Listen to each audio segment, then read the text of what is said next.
So today we're talking about the free fall assessment. In the free fall assessment, we see a student hanging out the window of a tower 225 meters above the ground, and he's going to use a cannon to fire a steel ball upward with a speed of 20 meters per second. So that looks like it's this guy here, from a height of 225 meters. And he's going to shoot his ball upward with a speed of 20 meters per second.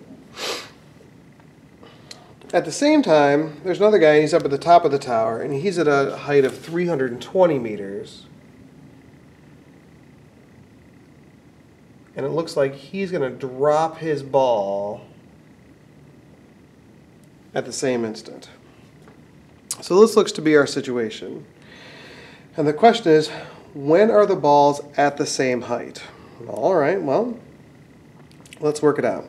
So to express this, I'm going to use this freefall equation that represents the motion of the balls. Really represents the motion of any ball in any object in free fall. So I know that the position, and we'll say the position of, we'll call it ball number 1, is equal to 1/2 gt squared plus v0t. So that's a general equation, and specifically for this ball here, I just got plus y0 being the initial height of the ball, the initial vertical position. So y1 is equal to 1/2 g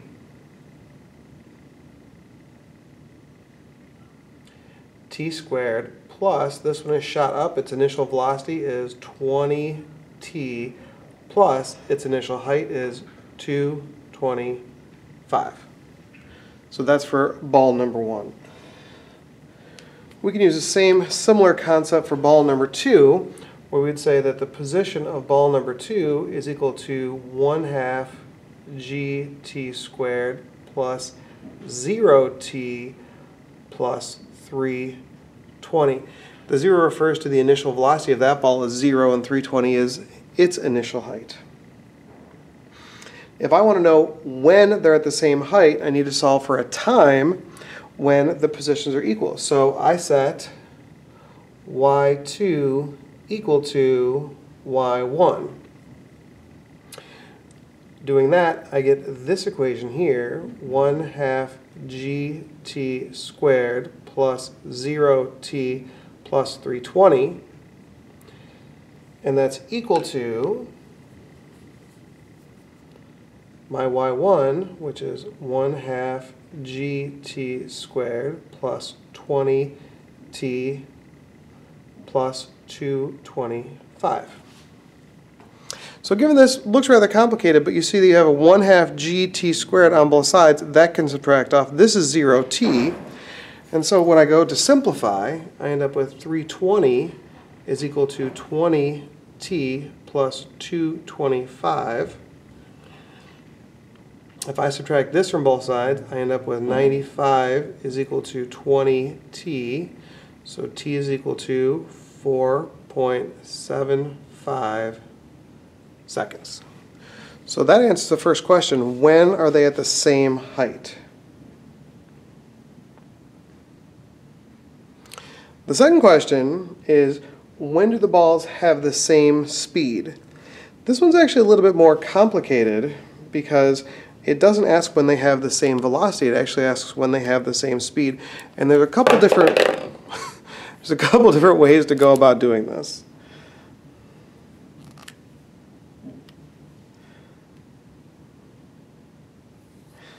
So let's get rid of this here.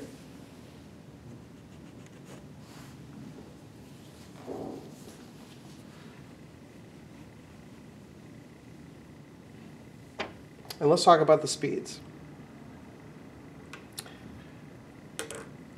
So when I talk about the velocity of ball 1, well, in general, for free fall, it's equal to gt plus the initial velocity. So what this means is that if I want to find the velocity, I use the free fall acceleration times the time plus the initial velocity.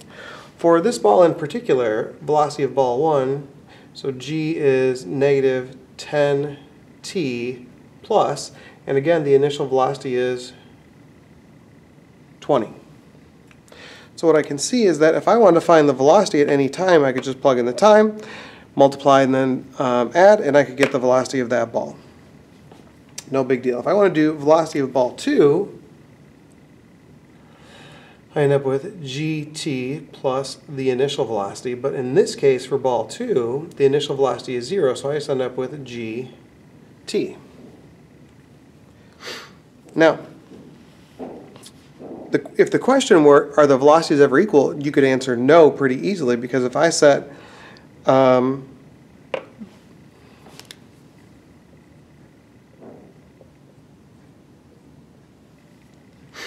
if I set v1 equal to v2, I would end up with this funny looking phrasing here. If I set v1 equal to v2, I would end up with negative 10t plus 20 is equal to negative 10t. I would add 10t to both sides, and I end up with 20 is equal to 0, and that doesn't make any sense at all, because last time I checked, 20 is not equal to 0. So what that tells me is that their velocities are never equal. But that's actually not the question. The question is, are their speeds ever equal? And one of the ways to do this is to consider the idea that speed, and it's true in this context, is equal to the absolute value of the velocity. The question is, can I exploit this idea, if speed is equal to the absolute value of the velocity, to kind of work with this as a general idea? And one of the ways to do that is to say that, well, let's come back here, and if I'm going to exploit this idea, can I then say that the v1 is equal to the absolute value, so the absolute value of v1 is equal to the absolute value of v2. And if you flash back to, let's say, 8th grade math class, what you realize when you take the absolute value, a negative becomes a positive, and a positive becomes a positive. And what we end up with is, if we do this, we end up with negative 10t plus 20 is equal to, and I'm going to use my absolute value property on this side right here, this is equal to 10t. And if we add 10t to both sides, we end up with 20 is equal to 20t, and so t is equal to 1 second. So by exploiting the absolute value, we see that the speeds are equal at 1 second. Now, we can very easily check this if we, instead of using a mathematical principle, if we could use a conceptual principle and create a data table for this. So let's see what that would look like if we made a data table. So if we make a time velocity 1, velocity 2 data table, let's go for a couple seconds. 0, 1, 2, 3 seconds. We use our understanding of free fall.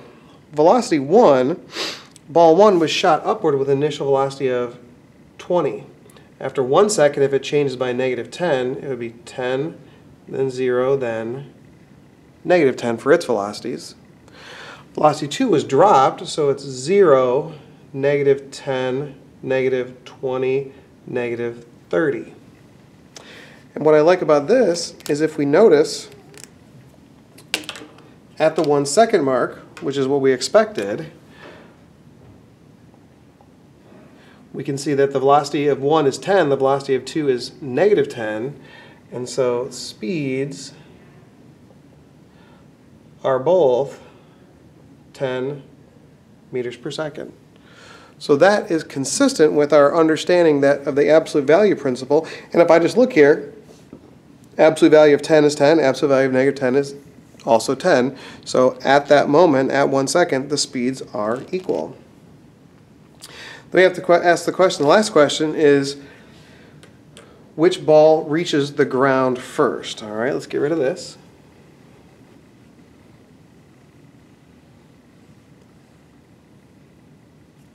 if we go back to our original understanding of ball 1 and ball 2, if this is our position equation for ball 1 right here, I know that when it gets to the ground, the position is equal to 0 meters. So if I set that equal, I can probably solve for the time. 1/2 of g is -5 t squared plus 20t plus 225. Divide everything through by -5. 0 is equal to t squared minus 4t minus 45. You could use a quadratic solver or you could just factor. I think I'll just factor.